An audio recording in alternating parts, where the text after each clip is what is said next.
standing from my crib, of being really confused about what on earth was going on at all in any context, in terms of time, place, the kind of narrative of what this situation.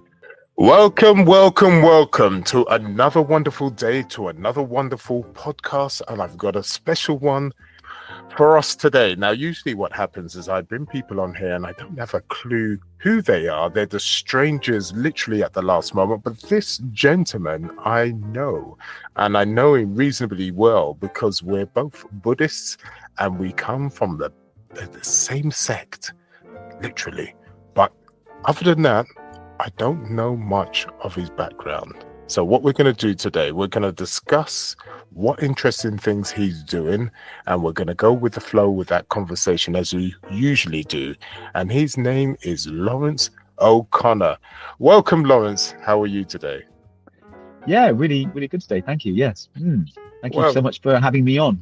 I'm looking forward to having that conversation right now because you've led a very interesting journey in the last 2 years, which I'm going to let you explain. But first of all, what we're going to do, I'm going to start off by just saying, what do you do to help people with what you're doing within your life? And then we'll go with the flow and we'll just have that natural conversation.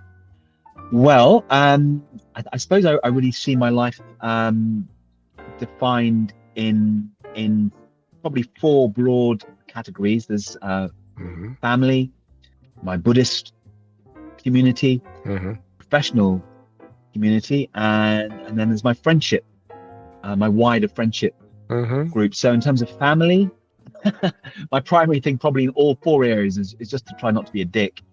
I like that. I feel if I can do that, that's a good start. And for my family, it's to be unconditionally available to them, to support them, and to always put them first. Many decades ago, I identified that to live a values-based life was what I needed to do. And I put those values first, and they've really worked well. So that would mean, practically speaking, in encouragement, unrelenting positive regard for everything that they do, and no matter what, finding the resources in myself to be able to do that.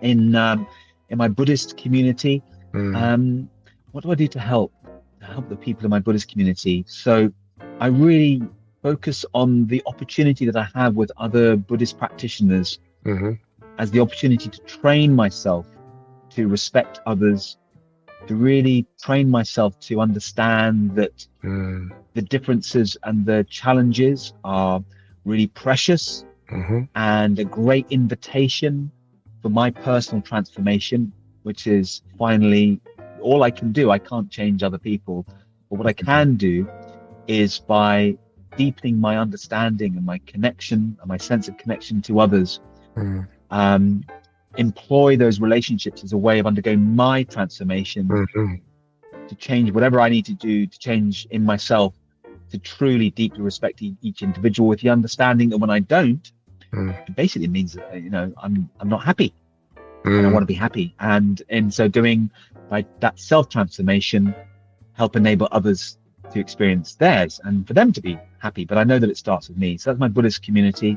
With my professional environment, I teach acting adults in different stages of their work, from relative beginners through to people that are advanced professionals who are very busy and you'll be seeing on TV and stuff. And the primary way that I help them in that context is to do the work on myself. So my Buddhist practice is a fundamental part of being able to show up and do that. And then secondarily, it's to be truthfully, authentically present, to tell the truth, because that's what I believe, my service to people as an acting teacher is, and what I believe acting can be at its most useful is to help us deepen our connection to ourselves and others truthfully, because people don't want to actually see anybody do acting. Nobody goes to a movie to watch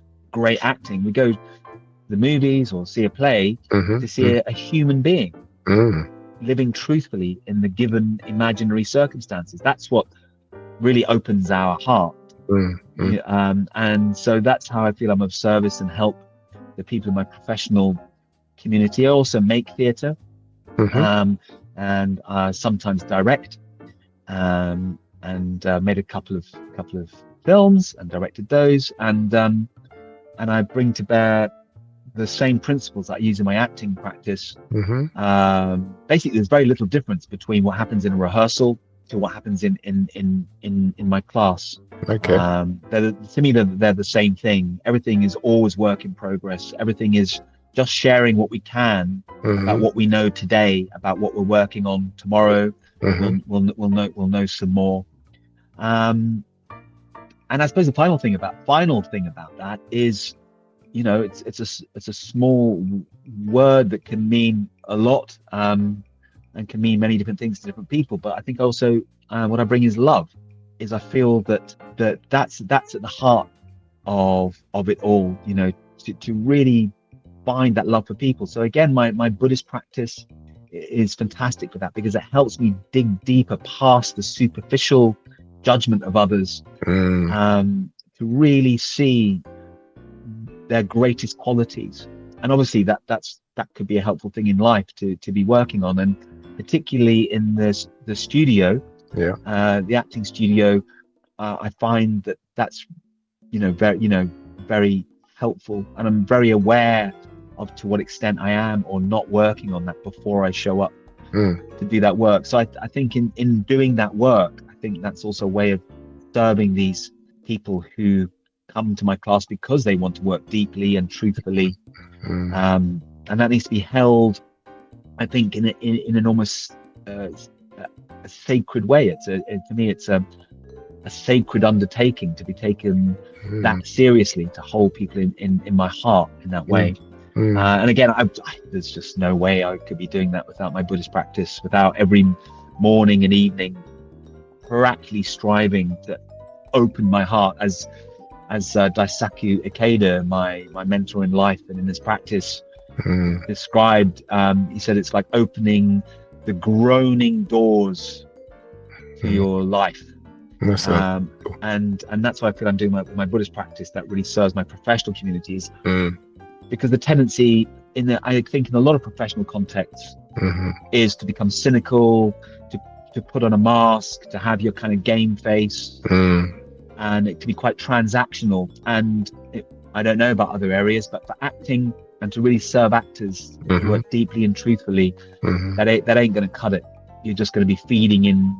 If you don't do it in a heart-opening way, I believe we're to some extent going to be feeding into the neoliberal capitalist model of the entertainment industry, and losing that heart aspect. And that's not what we need right now. We need actors of heart to help illuminate each of us in society, to illuminate parts of ourselves. It's needed now, more than ever. I see the actor almost as having, in some cultures, you have a village shaman, who would take on the role of being a conduit, to help people understand themselves and their own stories. And I feel that our contemporary setting in the culture we're in here is that's the actor. The actor is that role that does that on behalf of other people. And then finally, my friendship group. That's the area I think I find hardest to really understand how I can best support my wider. You said, how do I help the people in my life? I mean, that's the bit I struggle probably with most. I'm diagnosed autistic. That might be something you didn't know about me. I didn't. Yeah. Quite far on the spectrum. It was, it was first raised when I was at nursery school, and there was a lot of denial in my family, and I've had to just learn to manage that my whole life. And like a lot of people, perhaps in lockdown, when we had a lot of time to think about stuff, and as somebody who is quite far on the spectrum, as it turns out in my diagnosis. Lockdown was, in one respect, heaven, because, hey, welcome to my world, folks. You know, going outside is a challenge, interacting with people is a challenge. And it was fantastic because, wow, there was no expectations to have to interact. And it was, in one respect, it was heaven. In other respect, in regards to my neurodivergence, it was hell, because my strategies that I've managed over decades, I'm 60 years old now, that I've developed these strategies to manage it so that nobody, and other than maybe really astute specialists, would sometimes spot it and call it out, but pretty much nobody in the world would know that I had it really. Through my way of managing it, I couldn't use a lot of strategies. That's because amazing.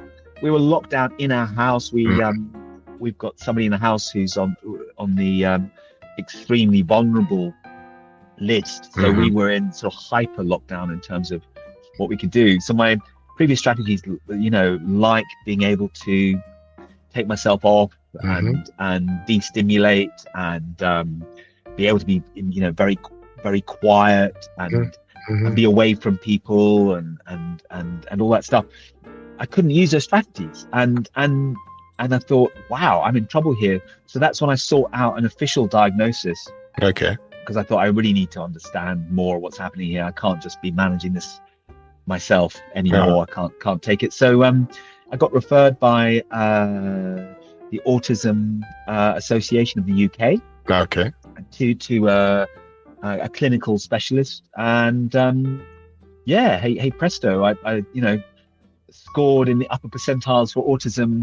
Apart from empathy, which I was kind of borderline, but my overall score is way up into the autistic spectrum, and I think that, I don't know, that it might be those traits that make friendship, in a wider sense, difficult. And I told somebody not so long ago. It came up in conversation, you know, that I had a formal diagnosis, and they laughed and they laughed and they laughed.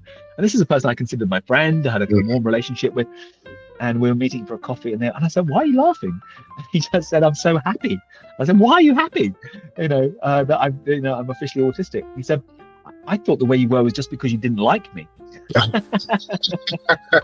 know, and I think that happens a lot in my life. You know, I think people can interpret how I am as arrogance or conceit, or that I don't care, and I think a lot of that might just be some of these ingrained traits that I haven't been able to mask so well, probably ever, but particularly since COVID and lockdown, and a lot of my kind of tricks of the trade of how to kind of operate as a you know, as kind of normal expected behavior have you know, fallen by the wayside. Although I should say, you know, my divergence I actually see as a superpower.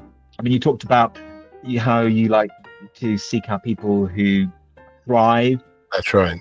Through their divergence, and actually, as looking back in my life, it's been an absolute superpower. I had a stack of like glowing recommendations on LinkedIn, an account that I've since deleted for various reasons about how I feel about social media. I screenshotted them anyway, but for example, they say extraordinary things. People in very high positions talking about this person that was, you know, quotes, the cleverest person they've ever worked with. And these are people with masters and who've highly experienced. And my one academic qualification so far is a GCSE in art, you know. And I think what they were identifying were the traits of the divergence that allowed me to see things in a different way, and be involved in projects that are way above my pay grade, you know, way above what, you know, a person with my background would be, you know, could feel probably expected to be involved with. Well, let's talk about that actually, because now, I mean, I didn't know you was autistic at all. I just thought you was eccentric, which is a good thing. Right? I always thought you was a warm-hearted, very easygoing, from my point of view, very eccentric, and then the people around you, I can see, love you very much, obviously, because you are. That's from my point of view. But what I want to know now is that the way back in the days when your family found out you was autistic or believed you were, what was it about you when you was a child that made them look into it? So just give us some traits of your autism when you were very young. Now you can think. Now you've had a diagnosis. Now you've had the aha moment. Let's go as far back as you can remember. And what were those traits that were triggering autism? Well, the earliest memories, the very earliest memories, are, we're talking, I can, remember standing up in my crib, of being really confused about what on earth was going on at all in any context, in terms of time, place, the kind of narrative of what this situation was. The feeling that nobody was explaining anything, and everything felt just very confusing and a muddle. Time, place, everything, routine, things that were just givens, like sleeping, eating. My very, very earliest consciousness was aware of going, what's the deal here? What's meant to be happening? Of course, I didn't use those words then. I didn't have access to the words, but that was the feeling, like real confusion, but also being able to enjoy. I've never actually really thought about this before, but to hyper fixate and enjoy that, to lose myself in a leaf for hours. I mean, we're talking crib age here, just about kind of holding on the edge of my crib, standing up. The sorts of things, this kind of jumble that would have these moments of incredible stillness. And then moving forward to like nursery school, very practically speaking, the thing that kind of raised alarms. I had the teachers talking to my family, where, for example, at school, I wouldn't talk at all. So what I would do, and I remember some of this, they would observe me. For example, one thing apparently I used to do was sit on a very particular tricycle in the nursery playground and stare at the wall and hum to myself all the time. And that really disturbed. I remember that, we overhear things kids are amazing. They hear everything. It's incredible radars. I think that's why we have to be so careful about our language with our children, and with my children similarly. Again, one of the benefits of my traits is I'm so aware of that. The language and the words that I've chosen around my kids, since they were born, I've crafted so carefully, because I'm really aware that the things that were said about me, they probably thought that I didn't hear or didn't understand. They still sit in my heart to this day. And we're talking, being 4, 5, 6 years old. So the teachers were very worried about me. For example, doing the school nativity. It seems funny now, but it wasn't at the time. The school nativity, again, we're talking about 5 years old. So they stick a crook in my hand, dress me in a sheet, and I'm like, what? Again, I don't have these words, but I'm like, what the F is going on? The sheep, and there's a doll in a thing with straw, and like everybody assumes what's going on. But we all know what the nativity is. We all know. I'm like, what's happening here? And then being shoved onto what turned out to be a stage, and not have a clue. Why are there people looking at me? And what are we doing here? And just a sense of what on earth is going on. It felt, I'll be honest, hellish. And again, this feeling of like nobody is explaining what is meant to be happening. And there was also an inciting moment when, again, in nursery school, and this is in South Africa, by the way. My early years, I was raised by my grandmother in South Africa. My mother was an actor and was off touring around the world, and it was decided it was best to be raised there. Every day was a living hell, because I was expected to interact and communicate in a playground full of loud children, just being themselves. But to me, that was literally painful. And just to, again, very practically, that the brightness of the light in South Africa, my eyes were like continually hurting. Really? Oh gosh, I mean, even, I mean, today it's still something I really have to manage. Bright lights, particularly now, is still a massive problem. Okay. It was just like being in hell. And more than once, I would climb the gate, big, tall gate, to obviously keep the kids secure in this nursery, to keep people out, climb over it, and then run home because I could not stand the overwhelm. I was only tiny, and I'm running through the streets of Port Elizabeth. Yes.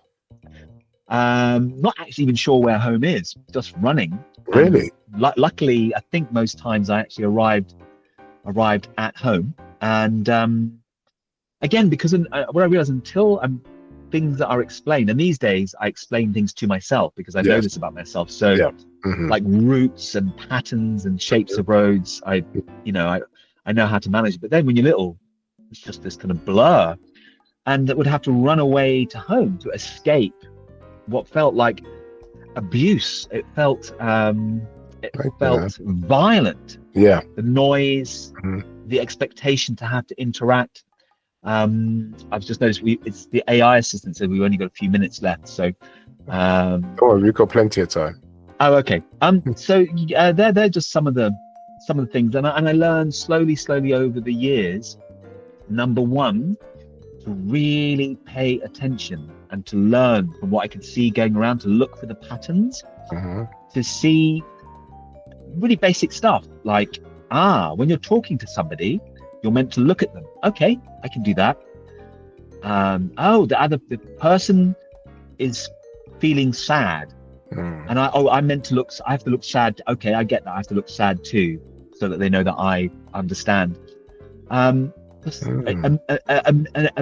infinite number of rules and how to operate and how to function, how to manage things like the overstimulation. And I think got really good at it. I think that's why I became an actor originally, because I just got really good at paying attention very, very closely. And when you're teaching, acting, that skill is like gold dust, because I can focus on a moment for hours. One moment, I can zoom in precise detail very happily, and then also zoom out and see a big picture if it's a scene or a play or a film, and then zoom back in, because these are skills that I've had to develop and understand and harness practically just to be able to function. And just one more example that comes to mind is one thing I could do and found myself doing, for example, was I could look at a flow of water, like a waterfall or a fountain or a flow from a hose or a tap. I worked out that if I could sit with it long enough and regulate my eye movement to the speed of the water flow, I can hold, like a stroboscopic picture, the actual droplets of water that make up that flow. Really? Unless it's going very, very fast. And so hold on a second. So you can literally, it's like you're looking through a lens of a camera, and you're able to take snippets and actually see certain snippets of time that you can do. Because your brain works in such a way so fast, you're able to capture those, word for a better word is capture those frames, and then you're now taking that in life, not only from the water, but you're now being able to be in a room full of people, for instance, and actually process the way people do things, say things, take that into your acting situation, and you can multiply so much detail within one given set of moment. Does that make sense? And now you've harnessed that skill. Have I got that right? That's 100% it, Eli. Actually, I mean, you've articulated it better than I could myself. And it for me, it's an intensely pleasurable thing to do. Now, what I think I've come to realize, it's not that nobody couldn't train themselves to do that. I think anybody could train themselves to do that. But I think that where the divergence comes in is wanting to do that, to needing to do that, to enjoying doing that. So here's another example for you. One of my favorite things is going, if you're going on a fast train, I'll do the same thing with a leaf on a tree in the distance. And I'll just hold it. And I'll enjoy for the next 10 minutes holding that leaf or the two pieces of stone by the side of the road as we're flying past.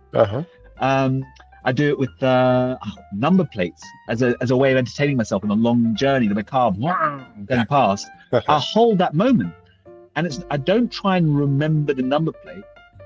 I just hold the moment, and then I bring the moment to mind, and I see the color, the shape, the number, the digits. Wow! And when you can harness it, it's a beautiful skill. It's a great skill. I wish I could say that, in a practical kind of working memory way, it's available to me. It could be if I kind of made myself do it, but on the kind of day-to-day, I'm kind of forgetful as anybody. But when I choose to hold a moment, then I can. That is a beautiful skill to have. So let's talk more about that. So when you was a child, you couldn't process everything. Everything was just a blur, and it was just floating all over the place, and nothing was explained, as you said, to you. But there must have been a moment in time when something snapped within you that started to gain that skill you're talking about for you to be able to cope. How long did that skill start to materialize? Because remember, on a daily basis, you were running away from school. You couldn't cope with what was around you. But at some stage, you had started to process the tools that were needed for you to start coping. When did those tools start to take shape? Whenabouts in your journey, and what were those beginnings of those tools? That's a really great question. Thank you. I've never really considered that, because it's felt like such a continuum. Something must have snapped where it's not necessarily enough was enough, but either someone, a family member, a doctor, or something happened for you to then think, right, I'm starting to get it now. Let me do this and let me do that. I don't know what it is, but some kind of transformation started at a particular point in time. Gosh, it's a really challenging question, because it's very hard to pinpoint. And don't necessarily pinpoint the actual moment. It may be to pinpoint an actual month or an actual 6 months. Let's start from further outwardly, as you would do, and then you pin and zoom in. So all I could sorry, you were going to say something else? No, it's just saying zoom out. So if it means that you have to look at a particular year, let's do that, and then we can break it down from there. Okay. So I think it was probably kind of mid-teens, like 13, 14. And I think it's when the application of my abilities were beginning to find places to manifest themselves where they had recognition. So, for example, around that age, I started to teach myself classical guitar, and subsequently, taught myself, through my grades and music theory, and was like, wow, look what happens when I apply this to something kind of concrete. That's when I was getting involved. I actually had my first acting job from a young age, my first professional job from the age of 10. But that was also a kind of blur and a confusion. But again, around those mid-teen years, 13, 14, I was engaging in drama at school, and I really felt I'd come home. And what I put that down to is that in theatre, for me, you've got this container. Yes. And I understood the container. My mother was in a theatre company. I was acting in that company from a young age as a professional paid actor. I knew this container well. I knew its dimensions. I knew, I mean, literally and metaphorically, I knew its boundaries. I knew that anything can happen in this space, but it has boundaries which I can understand. And for me, that's where I think I started to understand life more, and how to be, how to operate. And I still do. There's nowhere I feel freer than in the studio, or in the theatre, or on a film set. I totally get it. I get what I need to be. I get what's needed from me. I get how to interact. There's also some very practical things. Is when you're working in a space, yes, you're very close and very intimate in that space, and then you're away from the space, and that really suits my mentality, which is great. I can know I can give myself completely to this, and know that I can then be away from it, and then do my own processing, whatever I need to do to come back to that space. That's beautiful, because the thing is, now we've assessed it, we've checked at the age of 13, 14, you found a way to control your space, your mind, because it was other people that were controlling your space and your mind. You go to school, they're controlling you, right? You go home, they're controlling you, you know? And you had to find a way to manage that control. Because you worked in a particular way, you couldn't have that. It was chaos. So you got to a stage where you found a place of your control that worked for you, and you can react a particular time or moment that was pleasurable to you for what you needed to maintain yourself. And I think by doing that, that's where you're actually quite blessed, because you was in a family of actors. The skill set was already there, and the environment for you to actually sit in those shoes were potentially there. So by having a space where you can do what needed to reenact what you need mentally for your mental health, that's giving you great skill set. And I find that quite amazing, how you do the things you do. So from the age of 13, 14, right, you had your space, you're starting to control that. How did things start to progress beyond that age? We're now talking 17, 18. How are things now progressing? Because now we're getting to the stage where we're getting to adulthood. It's a different situation from when you're a teenager to when you have to start going out there in the world by yourself. Remember, so as much as you found the tools to be able to control your mindset and etc., you still had the comfort of the family and other, you know, close factors. But now you're getting to the stage where you've got to go out into the world.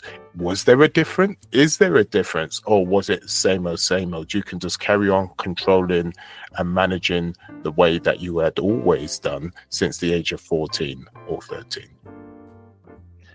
Wow, another amazing provocation of a question to really look into that. Thank you so much. Yeah, so it's really, you know, that's really astute to identify that was going to be very different. So so having discovered my kind of superpower, if you like, I was getting huge recognition in my life, my friendship groups. I just flew, having had this ignition around that age from being totally introvert. I mean, I should say, you know, I'm like that before this transition, I couldn't look up off the ground, you know, as an earlier teenager. I mean, I used to walk on the street, literally looking at the ground, burning with shame about the idea of looking another person in the face. I went from that to just flying, and literally, you know, somebody even said once, "Oh, Lawrence has arrived. Now the party can start." Oh, how wonderful. Yeah, no, it was that, you know, and it was just, it felt amazing.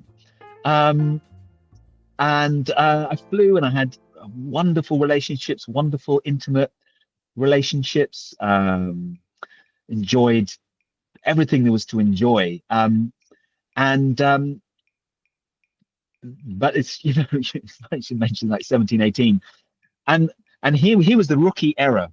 And I've never forgotten this lesson. I hold it dear. is this identity that I was starting to operate with.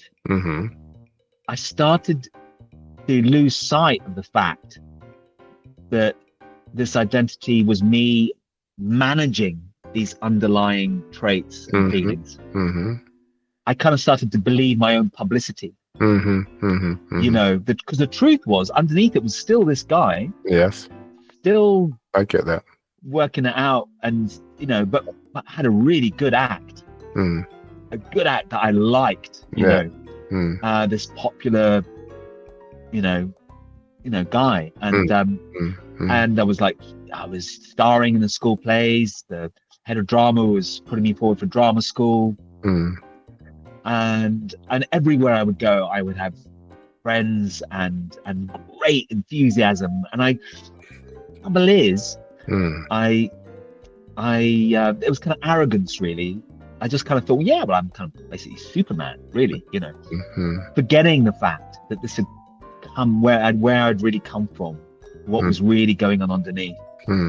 And so I created I guess like a lot of us do as teenagers, we create an identity, and it was working well in a, you know, to some extent. And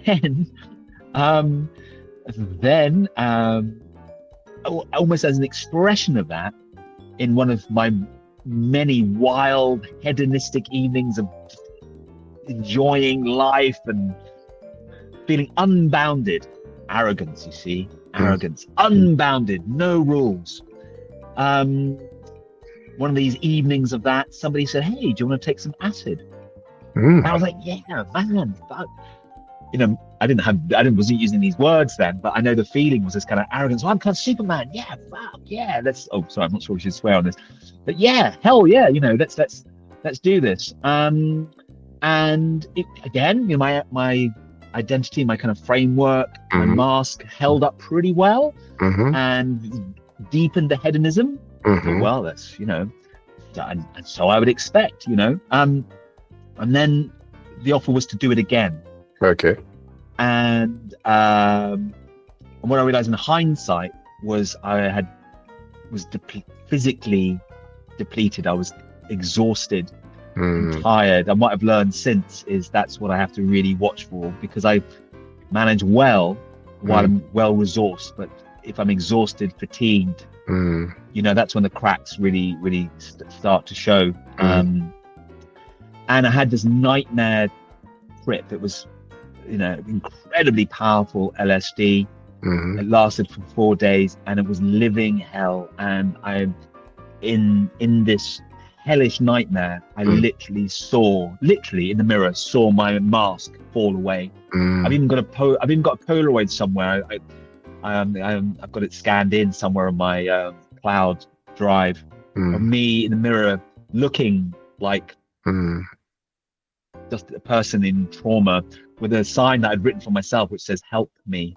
And I was just lost, because that whole construct that I'd created and was enjoying fell away, and I couldn't barely leave the house. I was back to looking at the ground. I couldn't speak to anyone. The idea of picking up the telephone would make me shake with anxiety. What's worse is I could see this happening. What's worse is I'd tasted what it was like to feel free. Yes. And free of the negative aspects of my divergence, and now had just slipped right down, and the words I used at the time were just fallen through the floor. And that lasted for many months. Maybe it was a year, maybe it was 2. It's hard to know. And that's when I met this practice, because my mother was very worried about me, because this person that had kind of blossomed had not just disappeared, but was in real psychological trouble. And she found this practice of chanting Nam Myoho Renge Kyo. Okay. And it was in the 80s in London, and it was very fashionable and a very groovy thing to do. Everybody on King's Road was chanting, you know, and everybody had Choose Hope, which comes from a Buddhist text, originally from a dialogue with Arnold Toynbee, wearing Choose Hope t-shirts, and I was so miserable and so lost that I would have done anything to feel better. If you'd have told me to stick a geranium up my bum, stand on one leg and sing the national anthem to make myself feel better, I would have done that. My God, that would have been a very strange image to see, I can tell you. Maybe that'll be a performance piece for another day. I think so. And so what it turned out to be was my mother chanting. She didn't know what she was doing. She just heard about chanting Nam-myoho Renge Kyo. Didn't know how to do it, nothing about the philosophy. And we did it. She said, come on, just try doing this thing with me. It's making me feel a bit better. Maybe it will help you too. And we just did it to a candle in the dark in her living room. I thought, okay, I'm in for a penny, in for a pound. Instantly, Eli, I experienced a transformation in myself. God, I sound like some awful evangelist. It's terrible, but this is the honest truth. Instantly, how I felt in myself, how the world reflected myself back to me instantly from that moment. To cut a long story short, within days, I was involved in a fantastic project at the Buddhist Art Center. I met my then future wife, who actually proposed to the first day I met her in the coffee queue. Wow. I suddenly had money. I had a wonderful home. I was out in the world, and felt so amazing about it that I went around telling everybody, I found this chanting thing. It's amazing. And we've got these little cards that say Nam-myoho Renge Kyo, and everybody I was working with, everybody I met, I was going, I know this sounds mad, but I just started doing this thing, and it's completely changed how I feel and how I am in the world, and how the world is responding to me. And many of those people then, and we're talking about now 1986, are still practicing to this day. Many of them are like senior leaders, and for many of them it's become the kind of pillar of their life as well, because they also then experience this. And that hasn't stopped till today, through all the challenges. I know that when I start to fall down the black hole in this dark well of despair, hope, being lost, confused, overwhelmed by what feels like the chaos of just day-to-day living, absolutely, reliably, when I sit down to chant, that starts to change. And this sunrise of hope, understanding, of all the same things that are going on, but instead of them feeling awful, I see them as things that are helpful. I see possibilities. I see how the challenges are helping me grow, for example, or how that these feelings are deepening my compassion, and so on and so forth. Every area of challenge becomes an area of opportunity and a way to help encourage myself and others. Right. So as you left your teens, you obviously were exhausted. Probably, can it be said to you was going through a stage of burnout? Because obviously it took a huge amount of energy to actually mask, in a way, to be able to mask in this construct that you had made to be popular and, to carry on life and to be happy. But you only had so much energy, and that obviously broke down, and that caught you out massively, because you thought you was like a nuclear reactor which could go on forever. But you got caught out with that, and luckily enough, your mother showed you a way that may help you. So did the Buddhism that you came over with, the chanting, did that help? Did that take over the construct, the actual what you had built before, to make you happy, or did you use it in conjunction with what you had built before to help you gain that energy and to come out of that depression, that burnout, etc.? How do the two go together? Was it conflicting, or did you leave one for the other? Wow, Eli, these are amazing questions. Gosh, you could be my therapist. I might to see if you're available after this. Fantastic question. Thank you so much. These are things I haven't really considered. So looking back, I'll be honest with you, what I told myself at the time was that I was intentionally indoctrinating myself, but indoctrinating myself with something that was helpful, as opposed to indoctrinating myself with an approach to life that was unhelpful, if you know what I mean. I hear you. So I think at the time, to be honest, it was I sort of felt like it was a kind of positive self-brainwashing, if I'm honest about it. I mean, I see it a lot more deeply now, and I've had nearly 40 years of practice, so I see it more deep. But I think at the time, that's how it was. So I think I was replacing.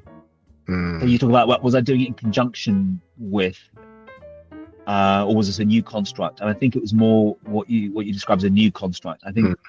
And I was aware that it was happening. I was aware that the way that the practice made me feel, and then we practice in a community of other practitioners. In the UK, it's an organisation, SGI UK, that we're both members of, and there's a way of being that I felt I could practice. I could practice being this person in this environment on purpose, where the values were based on courage, wisdom, and compassion. And that became my training ground for how to then be outside of the Buddhist organization. And I was always encouraged to use activities like that. Try on who you would like to be in the world. Don't accept your limitations. Don't be limited by your mind's idea of the confinement of your life. Experiment, with being who you want to be. You use activities, the Buddhist activities, in that way. And I really just took that on trust and did that, and found that that's exactly it. This replaced this new construct. And I'll be honest with you, I think I went back to just burying my traits as kind of an embarrassment, and to be honest with you, and it's taken me a long time to kind of accept, and accept and be proud of and celebrate. And I guess I'm helped by the time, because back then nobody was talking about neurodivergence. It was a kind of shameful. It was a bit like admitting, you're ill, basically. Whereas now the times are different, and there's a lot more I say that the times are different. Of course, they seem to be reverting back again now, with the rise of what's happening politically, but for a while, up until recently, it's been encouraged. We've been encouraged to explore all of our divergences, what makes us different, to celebrate them as gifts rather than as problems. And so I'm sort of I've been helped by that to come out. I called it coming out, coming out to people, like my friend who I told and he laughed, it felt like coming out, but it's a great relief. Now I don't come out in order to excuse myself, because I don't think any divergence or any psychological traits that any of us have is an excuse for example, behaving badly or disrespectfully. So it's not an excuse, but nevertheless, it's still a relief, to be able to just say it out loud, and so that people might know that, for example, if it seems like I've blanked you, it's not because I don't love you very much and care about you and think about you all the time. It's just part of my wiring that makes it so. It doesn't excuse making anybody feel bad or ignored, but hopefully it helps people understand. What's going on. Totally understand, right? So it's got to a stage now, so you've been able to manage your autism through your chanting, and I always suggest to people there isn't just one road for everybody. I mean, in your case, the Buddhism has helped you. In another case, something completely different would help someone else. But in your case, what it's done, it's helped you just to manage your autism, accept. And acceptance is always powerful, because once you accept what you have control to manage or change what you have. Without acceptance, you're giving the power to someone else or something else. And if someone else or something else has the power, then you can't change anything, right? So by accepting the situation, you are in a position where you can manage and you can manipulate, want for a better word, your situation so you can cope. So you've had almost 40 years to be able to manage this via Buddhism by chanting. it's helped you manage in total without using the, can I say, false construct of what you had before, because you used it mainly, you used it focused just on your acting. So now you're a great actor and you're helping people to act and to produce and all those other wonderful things. How does it affect you as your, how can I say, your old, how can I say, comfortable self from way back in the days used that acting environment for your autism, which you don't use now? How have you still become a great actor using those acting skills without using the acting as a coping mechanism for your autism? How have you separated that, considering it used to be an old friend? Does that make sense? Gosh, that's a deep question, Eli. Wow. I'm a deep person. I like the way people think. By understanding how people think, I understand more about myself, and this is why I generally want to know these questions. Well, you know, I think it's a moment to moment, day to day conscious effort to reconcile that. Okay. You know, again, the great lesson of that very traumatic experience in my late teens, where the mask fell away, was to not believe the mask. See, I don't think there's anything wrong with having a mask. I don't think there's anything wrong with that at all. I think the problem comes when we believe our own act. I think that's where I think anyone, not just somebody with autism, but anyone would come unstuck. You know, we believe our own publicity. Yeah. You know, I mean, you know, David Bowie's great and everything, but the person we see is not the person that sits at home eating a cup of tea and having a biscuit with his wife. Yeah. You know, in his pajamas. You know. That's true. And he wouldn't be David Bowie if he believed his own act. He was conscious of his act. I don't know why that example just spontaneous. It's a good example. It's a very good example.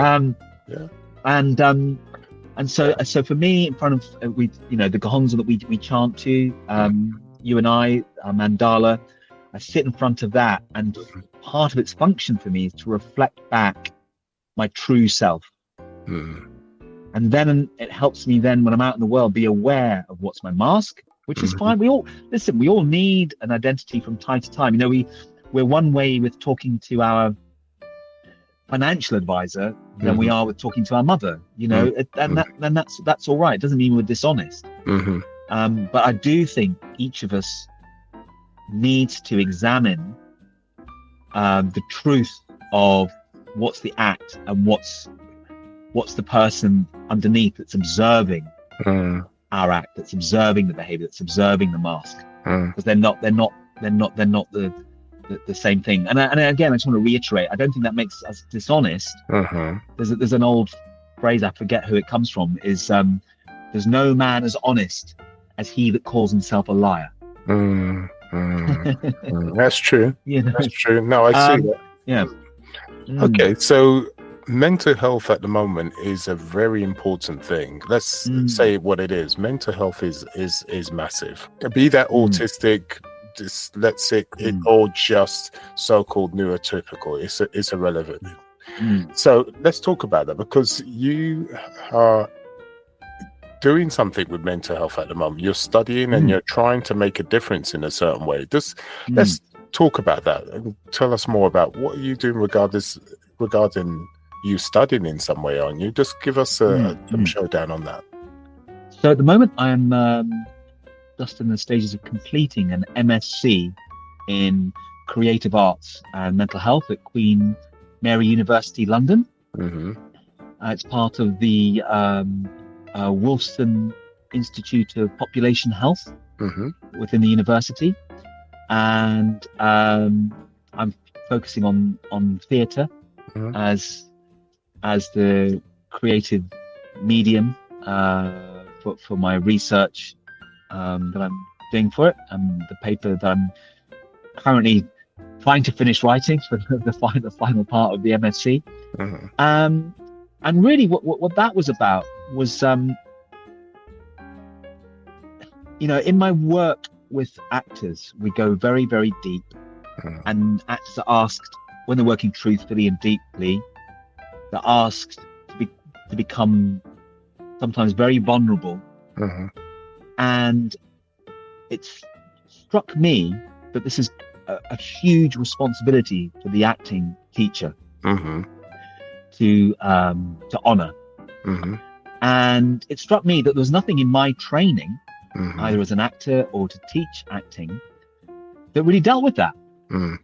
And when people would say in the studio when I was teaching, they'd say, oh, this is incredible. I love these classes. They feel like therapy. My whole life is changing, not just my acting. And I would say, I kind of followed the script that I'd been trained with. Sorry, that's above my pay grade. I don't know anything about your personal life. This is just about your acting. I can't speak to your personal experiences or how this is affecting your life. But the more that went on, passing on how I'd been taught, I just thought, this doesn't feel honest. It feels disingenuous.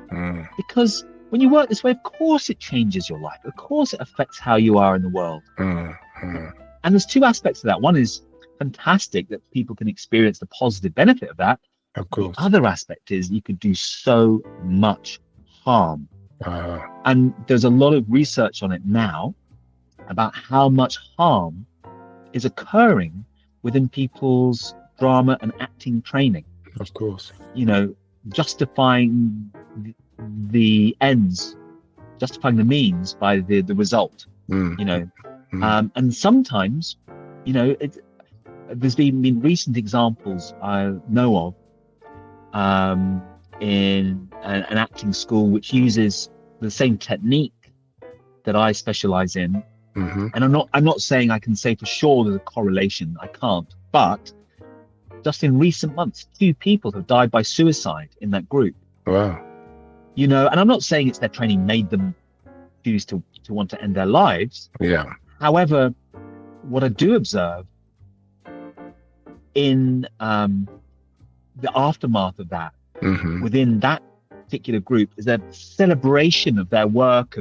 There are clips from a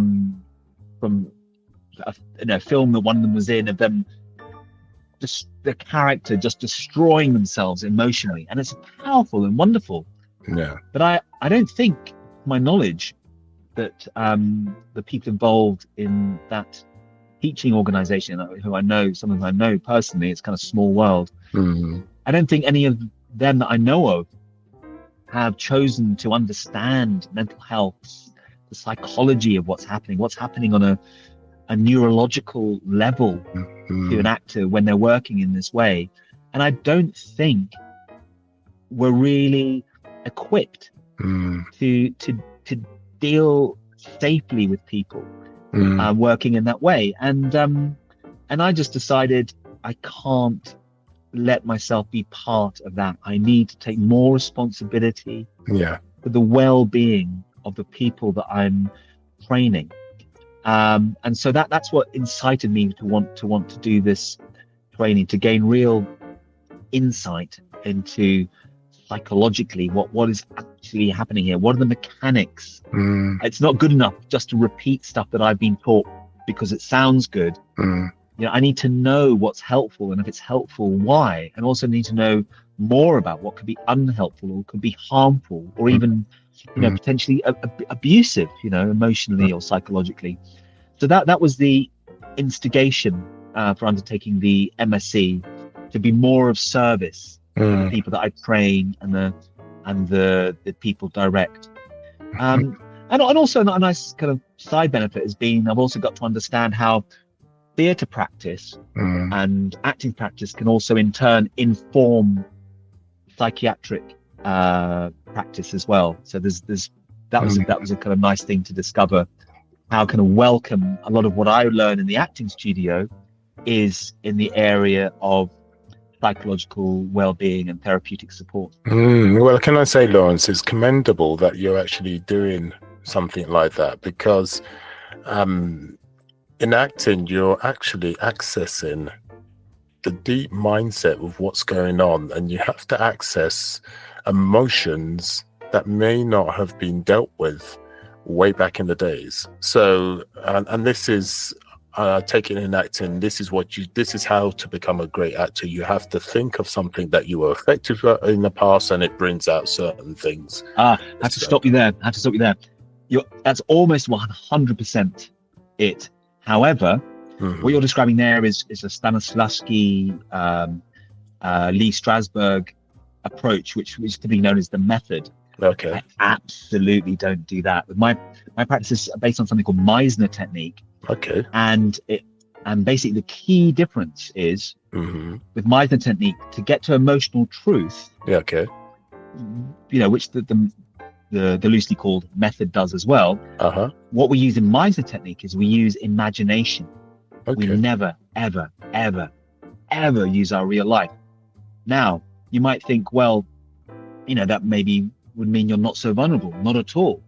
If you're using your imagination to truthfully get to what it might be and how it might come to pass, that, for example, the most loving person in your life would hurt you in the worst way possible, in a way that you believe. And we do it all the time. When we're daydreaming, that's what we're doing. If you imagine in a way that you believe that you're going to be given that beautiful car, the feeling in you is positive. You feel great. You're not acting feeling great. You do.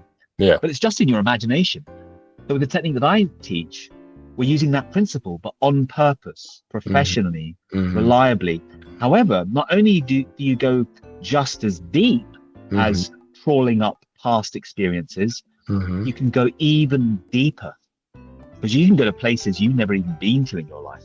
That's right. I get on all ends of the spectrum, in terms of joy and in terms of sadness and grief. Yeah. No, I totally understand that, because if you're using imagination, you're going beyond your experience. So then I can see how powerful that can be. My God, our conversations can be really, you know what? But I'm going to put a line in the sand, because if I don't, we'll be here for a very long time. We may have to do this another day. It's great talking to you, Eli. It's been really enjoyable. Thank you so much. No, beautiful. Lawrence, if people want to get in touch with you, be that for advice with acting or anything else, how can they do so? You can either go to lawrenceoconnor.com. That's Lawrence with a W, O'Connor with an OR at the end, or Lawrence O'Connor Acting Training. Or if you just put Lawrence O'Connor Acting Training into Google, I think I come up last time I looked on the first page, as far as I can remember. Yeah, that's good. And before you go and we put wraps on things, what one piece of gold can you leave the listeners with, especially to help people who are neurodivergent? What one piece of advice can you leave them with that would help them? You only have one, not three. Oh boy! But what? How could you? How could you, Eli? Oh my goodness! Wow. If you had to speak to a younger self, be that in your teens, early 20s, whatever, what one thing would you say to that Lawrence? Your neurodivergence is your superpower. How wonderful. And you've explained that so well through this conversation, so we all know what you're talking about. And I see now, listeners, do you see how wonderful this man is? He's gone through great difficulty when he was a child. The world was way overwhelming, as you could hear, but he found a way to actually survive in the teens, and then again, a second stage, survive in the 20s. Learned acting skills. It runs in the family. You can see why this man is a genius when it comes to acting. If he resonates with you and you're interested in acting or anything similar, or any questions at all that we've spoken about today, he's your man. So if he resonates, the only time you've got to lose is time itself. You might as well make that connection and say hello, and then take it from there. Lawrence, thank you. Really appreciate your time. Amazing. This has been such a gas. Thank you so much. I really appreciate it. Thank you. It's our pleasure, for sure. And in the meantime, listeners, like, subscribe, and all those wonderful things, and sayonara.